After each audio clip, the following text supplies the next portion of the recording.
Have you ever heard the saying, burn the ships? In a nutshell, it means if you're going to do something, commit to it. Now, if you know your history, you're probably aware this saying originated in 711 AD when Tariq bin Ziyad, he was leading Muslim forces in northern Africa. He crossed the Strait of Gibraltar and invaded the Iberian Peninsula. When he did this, when his ships landed, the guy basically burnt his ships. He said, you know what? There is no way back. We are going to take this kingdom. Fast forward a few thousand years in a galaxy far, far away, we have Yoda saying, do or do not.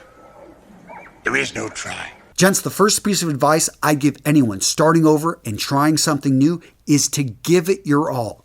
Give it your sacred effort. Seriously, when life knocks you down, you're broke, you're having to start over, you've got to resolve, you've got to commit to yourself deep down inside that I am going to find a way to make this happen. Gents, the belief, the mindset that you can do something or you can't is where it all starts. All right, so at this point, you've committed to pick yourself back up. You are resolved to make change. Now, take your head out of the sand. What am I talking about here? You probably heard that when ostriches are threatened, they put their head in the sand. Well, guess what? Human beings do this a lot more. Whenever all of a sudden we are fearful, when we're about to lose our job, our business is going down, what happens?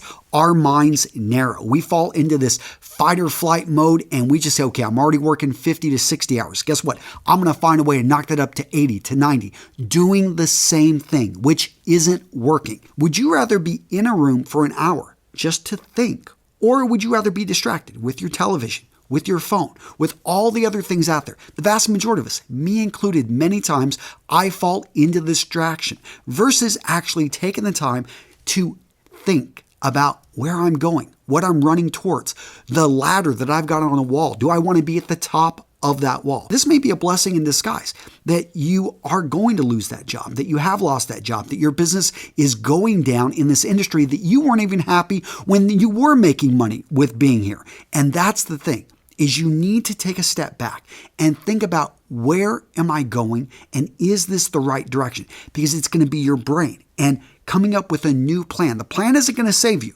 but actually going through the planning process and then being a human being that can deal with obstacles and find a way to overcome them, that is what is. Next up, let's talk about runway. And this comes from the analogy that you are an airplane and you're trying to take off. And if you can imagine, when an airplane is taken off on a runway, the longer the runway, the more chance the airplane has to take off, because the way it works is wind goes over the wings and this provides lift. To do that, you need speed. To build up speed, you need a little bit of a longer runway. So that's the key point.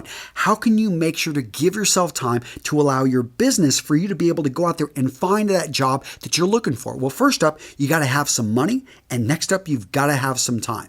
So what about the money? One of the best things you can do to have more money is to cut down on your expenses.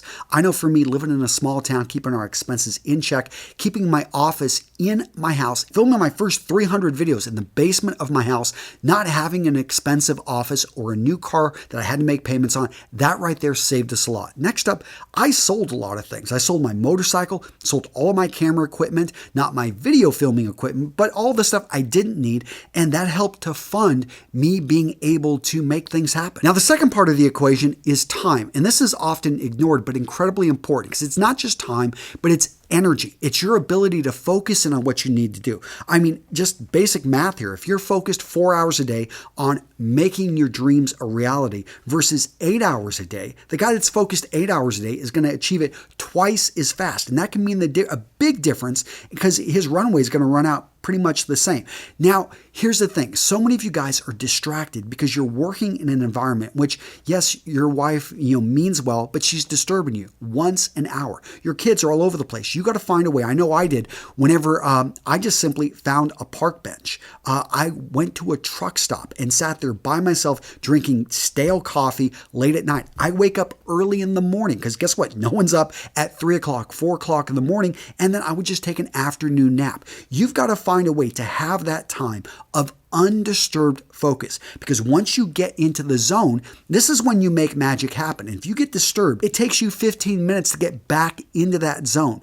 And it's so much better to have that time that you can be focused and concentrated, and to make sure you're exercising, taking care of yourself, so that you've got the energy to put in a solid 8 to 10 hours.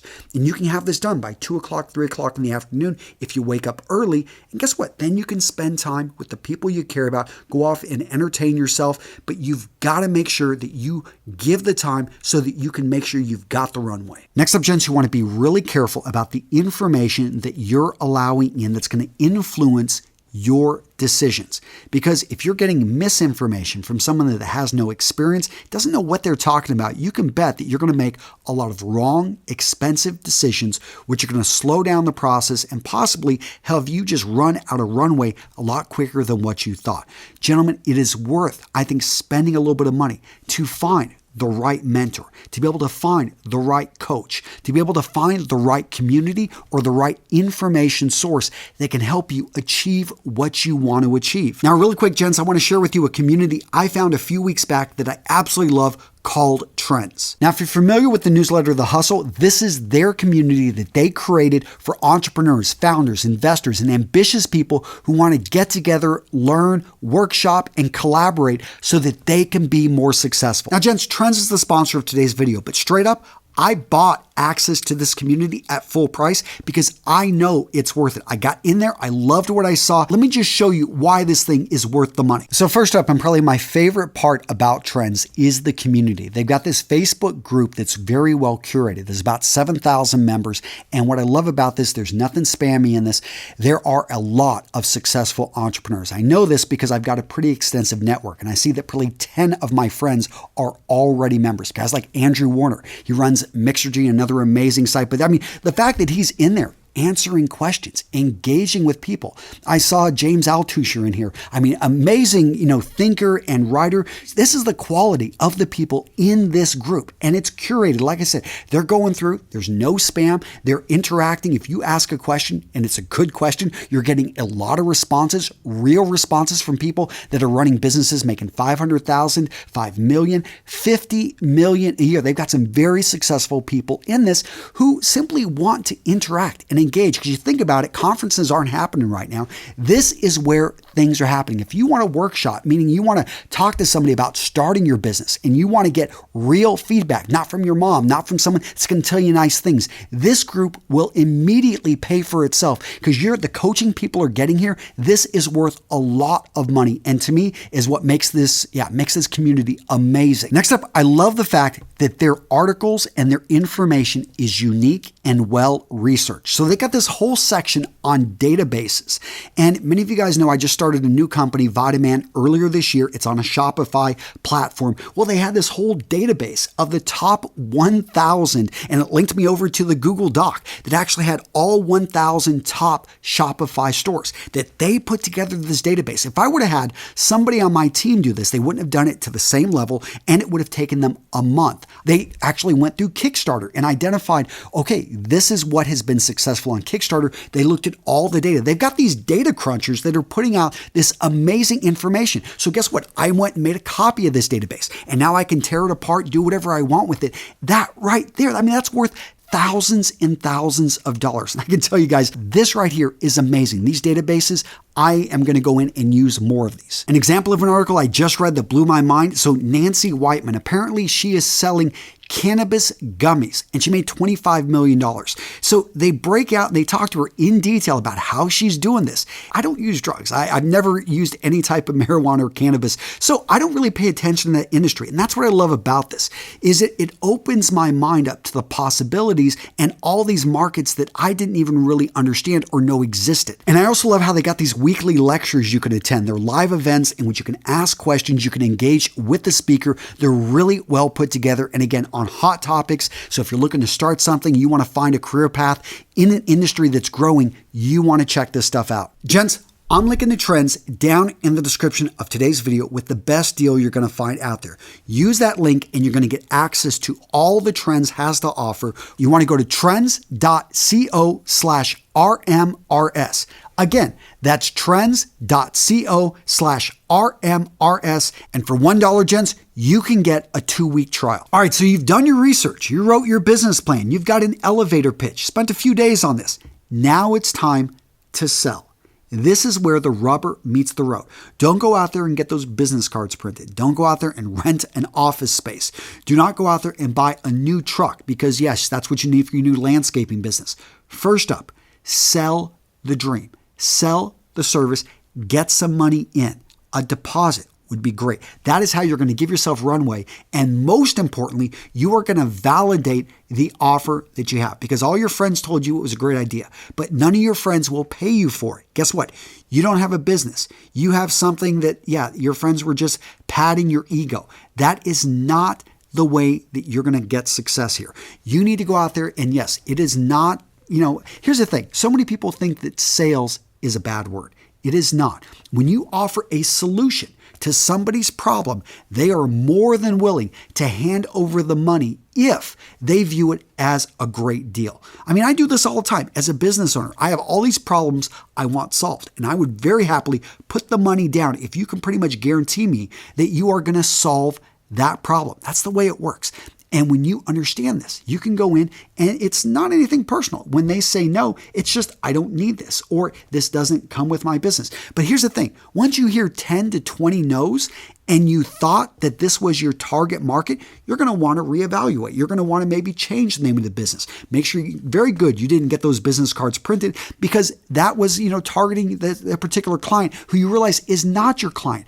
And then after you hear 50 to 60 no's, in 5 to 7 different types of clients, you may realize, okay, this idea, this problem I thought I was solving, I really don't understand it as much. But the sooner you can get those no's, the sooner you'll get to yeses. And yeses are going to be very happy, again, to hand you that money. And then you've got money coming in the bank. Again, this can be deposits. This can be prepayments. Don't give people 30, 60, 90 days. That's not what you want to do unless you are a huge company. No, if you're a small business, you want to get that money as soon as possible into your coffers so that you can extend out that runway and you can give yourself the time to survive. Next up, you want to find a way to solve a bleeding neck problem for somebody that can pay for it. It's simple as that. Whether or not you're looking for a job, you're looking to start a business, if you can do those two things, you are going to be making money. Because when somebody is bleeding out of their neck, guess what? They're not looking around at which hospital is going to offer a discount. They're not wondering which hospital is closest. No, they are getting to the hospital as soon as possible so that they can save their lives. You're looking to go into a business and solve that problem. If you want to be able to get a job that they're not going to let you go, you solve a problem that's going to keep them alive. You start a business that helps to solve those problems that the businesses need. A lot of times it's sales.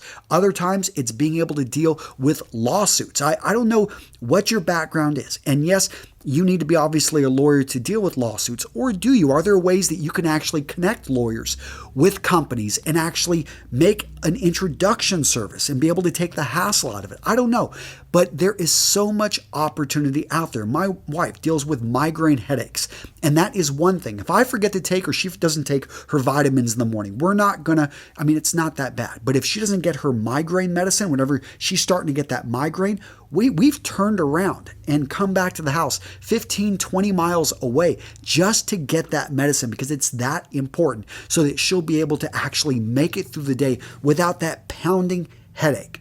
You want to make sure whenever you're going out there and you're finding something that you can do, you can offer to the world, that it does solve that burning, that painful problem. Now, at this point, if you've had a few sales, congratulations. But now you're in a dangerous point because you need to evaluate and adjust.